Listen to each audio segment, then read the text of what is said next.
Hi ವೀಕ್ಷಕರೇ, ಈಗ ನಮ್ಮ ಸವಿರುಚಿ ಒಳಗ ನಾನು ಸ್ವೀಟ್ ಕಾರ್ನ್ ಚೂಡಾರಿ ಅನ್ಕೋರಿ ಮಸಾಲಾ ಸ್ವೀಟ್ ಕಾರ್ನರ್ ಅಂದ್ರಿ ಅದ್ ಮಾಡಕತ್ತೀನಿ ನೋಡ್ರಿ. ಬಹಳ ಈಸಿ ಐತಿ. ಇದಕ್ಕೆ ಬೇಕಾಗಿರುವಂತ ಸಾಮಗ್ರಿಗಳು ನೋಡ್ರಿ. ಈ ತರ ಸ್ವೀಟ್ ಕಾರ್ನ್ ಕುದಿಸ್ಕೊಂಡ ಇಟ್ಕೊಂಡಿನ್ರಿ. ನಾನು ಕುದಿಸಿ ಕಾಳು ಮಾಡಿ ಇಟ್ಕೊಂಡಿನಿ. ಆಮೇಲೆ ಮಸಾಲೆ ಖಾರ, ಆಮೇಲೆ ಕೊತ್ತಂಬರಿ ಸೊಪ್ಪು, ಒಂದ್ ಈರುಳ್ಳಿನ ಇಲ್ಲಿ ಸಣ್ಣದಂಗೆ ಚಾಪ್ ಮಾಡಿ ಇಟ್ಕೊಂಡಿನಿ. ನೀವು ಕ್ವಾಂಟಿಟಿ ಜಾಸ್ತಿ ಇತ್ತಂದ್ರೆ ಇನ್ನೊಂದು ಈರುಳ್ಳಿ ಹಾಕೋರಿ. ಅರ್ಧ ನಿಂಬೆ ಹಣ್ಣು ರಸ ಮಾಡಿ ಇಟ್ಕೊಂಡಿನಿ. ಈಗ ಹೆಂಗ್ ಮಾಡೋದಂತ ಹೇಳ್ತೀನಿ ನೋಡ್ರಿ. 1 ಟೇಬಲ್ ಸ್ಪೂನ್ ಅಷ್ಟು ಎಣ್ಣೆ ಹಾಕೋತೀನಿ. ಎಣ್ಣೆ ಕಾಯ್ದ್ಮ್ಯಾಗ ಇದಕ್ಕೆ ಜೀರಿಗೆ ಸಾಸಿವೆ ಏನು ಹಾಕಂಗಿಲ್ರಿ, ಡೈರೆಕ್ಟ್ ಈರುಳ್ಳಿನ ಹಾಕಬೇಕು. ಸಣ್ಣಂಗಿ ಕಟ್ ಮಾಡಿ ಇಟ್ಕೊಂಡಿನಲ್ರಿ, ಆ ಈರುಳ್ಳಿ ಹಾಕೋತೀನಿ ನೋಡ್ರಿ. ನಾ ಈಗ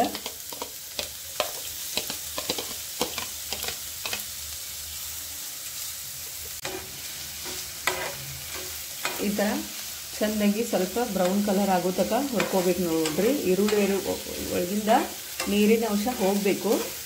ಹಿಂಗ ಚಂದಾಗಿ ಮಾಡಿಸ್ಕೋಬೇಕು ನೋಡ್ರಿ. ಎಣ್ಣೆ ಭಾಳ ಹಾಕಬೇಡ್ರಿ, ಭಾಳ ಎಣ್ಣೆ ನೆನೆಸ್ತೈತಿ. ಸ್ವೀಟ್ ಕಾರ್ನ್ ಎಣ್ಣೆ ಹಿಡಂಗಿಲ್ಲ.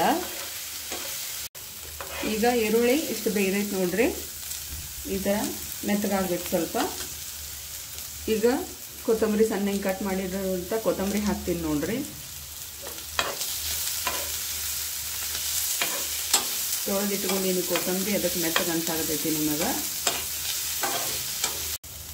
ಇದು 1 ಟೀ ಸ್ಪೂನ್ ಅಷ್ಟು ಮಸಾಲೆ ಖಾರ, ನಮ್ಮ ಎಲ್ಲ ಪಲ್ಯಗಳಿಗೆ ಬಳಸ್ತೀನಲ್ರಿ, ಅದ ಮಸಾಲೆ ಖಾರನ ಹಾಕ್ತೀನಿ ನೋಡ್ರಿ. ಇದಕ್ಕೆ 1 ಟೀ ಸ್ಪೂನ್ ಅಷ್ಟು ಹಾಕ್ತೀನಿ ನೋಡ್ರಿ. ಸಾಕು, ಇಷ್ಟು ಹಾಕಿದ್ರೆ.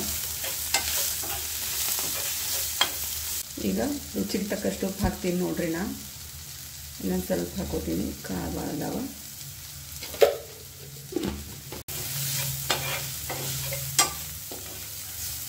ಈ ತರ ಎಣ್ಣೆ ನೋಡ್ರಿ ಕರೆಕ್ಟ್ ಆಗ್ಬೇಕು. ಅದಕ್ಕೆ ಒಗ್ಗರಣೆ ಬಿಟ್ಟು ಜಾಸ್ತಿ ಹೊರಗೆ ಬರಬಾರ್ದು ಎಣ್ಣೆ. ಈಗ ಕುದಿಸಿ ಇಟ್ಕೊಂಡು ಕಾಳು ಮಾಡ್ಕೊಂಡು ಇಟ್ಕೊಂಡಿರುವಂತ ಸ್ವೀಟ್ ಕಾರ್ನ್ ಹಾಕ್ತೀನಿ ನೋಡ್ರಿ. ನಾನು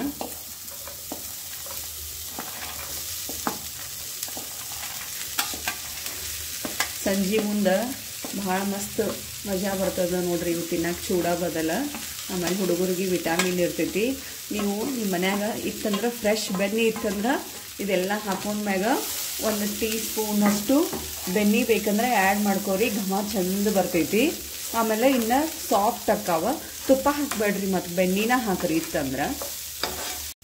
ಈ ಥರ ನೋಡ್ರಿ ಚಂದಂಗಿ ಮಿಕ್ಸ್ ಕೊಟ್ಕೊಂಡು ನಾನು ನೀವೆಲ್ಲರೂ ಟ್ರಾವೆಲಿಂಗ್ ಮಾಡ್ಬೇಕಂದ್ರೆ ಇದನ್ನು ಒಂದು ಡಬ್ಬಿ ಒಳಗೆ ಮಾಡಿಟ್ಕೊಂಡು ಬಸ್ನ್ಯಾಗ ತಿನ್ನಾಕ, ಟ್ರೈನ್ಯಾಗ ತಿನ್ನಾಕನು ಹಾಕೊಂಡು ಹೋಗ್ಬೋದ್ರಿ. ಭಾಳ ಟೇಸ್ಟ್ ಆಗಿರ್ತೈತಿ. ಗ್ಯಾಸ್ ಆಫ್ ಮಾಡ್ತೀನಿ ನೋಡ್ರಿ. ಈಗ ನಾನು ಆಫ್ ಮಾಡಿದ್ಮ್ಯಾಗ ನಿಂಬೆ ಹಣ್ಣಿನ ರಸ ಹಾಕ್ತೀನಿ ನೋಡ್ರಿ. ನಾ ಮೇನ್ ಇದಕ್ಕೆ ಟೇಸ್ಟ್ ಕೊಡೋದ ನಿಂಬೆ ಹಣ್ಣಿನ ರಸ. ನಿಂಬೆ ಹಣ್ಣಿನ ರಸ ಇರಲಿಲ್ಲ ಅಂದ್ರೆ ಚಾಟ್ ಮಸಾಲ ಇದ್ರೂ ಹಾಕೋಬೋದ್ರಿ ನೀವು. ನೋಡ್ರಿ ಈ ಥರ ಉದುರ ಕಲರ್ ಚಂದ ಬಂದೈತಿ. ಖಾರನೂ ಭಾಳ ಹಾಕಬೇಕಾಗಿಲ್ರಿ, ಯಾಕಂದ್ರೆ ಮ್ಯಾಗ ಹಾಕಿರ್ತೀವಲ್ಲ ಭಾಳ ಖಾರ ಆಕೈತಿ. ಹುಡುಗರಿಗತ್ತು ತಿನ್ನಕ್ಕಾಗಂಗಿಲ್ಲ, ಸಣ್ಣ ಮಕ್ಕಳಿದ್ರ ಲೈಟ್ ಖಾರ ಹಾಕ್ರಿ. ನೋಡ್ರಿ ಎಷ್ಟು ಚಂದ ಅನ್ಸಾಕತೈತಿ. ಕಾಳ ಉದ್ರ ತಿನ್ನಾಕ ಸ್ನ್ಯಾಕ್ಸ್ ಗತೆ ಭಾಳ ಚಲೋ ಅನಿಸ್ತೈತಿ. ಕುದಿಸ್ಕೊಂಡು ತಿಂದ್ರೆ ಅಷ್ಟು ರುಚಿ ಬರುವುದಿಲ್ಲ.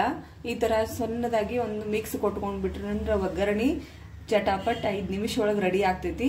ಈ ವಿಡಿಯೋ ಇಷ್ಟ ಆದ್ರೆ ಲೈಕ್ ಮಾಡಿ, ಶೇರ್ ಮಾಡಿ, ಸಬ್ಸ್ಕ್ರೈಬ್ ಮಾಡಿ ನನ್ನ ಚಾನಲ್ನ. ಇನ್ನು ನಾನು ನಾಳೆ ನಿಮಗೆ ಮಸಾಲೆ ಉಪ್ಪು ಮಾಡೋದು ಹೆಂಗಂತ ಹೇಳ್ಕೊಡ್ತೀನಿ. ಆ ವಿಡಿಯೋನು ನೋಡ್ರಿ. ಅದ್ ಮಾಡಿ ನನಗೆ ಹೆಂಗ್ ಬಂತು ಅನ್ನೋದ ಕಮೆಂಟ್ ಮೂಲಕ ಹೇಳ್ರಿ.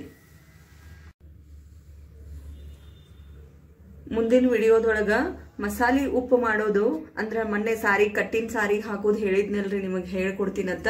ಆ ಉಪ್ಪು ಮಾಡಿ ತೋರಿಸ್ತೀನಿ ನೆಕ್ಸ್ಟ್ ವಿಡಿಯೋದೊಳಗ. ಅದನ್ನು ನೀವು ಮನ್ಯಾಗ ಮಾಡಿ ಇಟ್ಕೋರಿ. 1 ವರ್ಷ ತನಕ ಅದು ಹಾಳಾಗೋದಿಲ್ಲ. ನಿಮಗ ನೌಕರಿ ಮಾಡಕ್ ಹೋಗೋರಿಗತ್ತು ಬಹಳ ಅನುಕೂಲ ಆಗ್ತೈತಿ. ಅದಿತ್ತಂದ್ರೆ ತುಂಬಗಾಯಿ ಮಾಡಕತ್ತು. ಈ ವಿಡಿಯೋ ಇಷ್ಟ ಆದ್ರೆ ಲೈಕ್ ಮಾಡಿ, ಶೇರ್ ಮಾಡಿ, ಸಬ್ಸ್ಕ್ರೈಬ್ ಮಾಡಿ.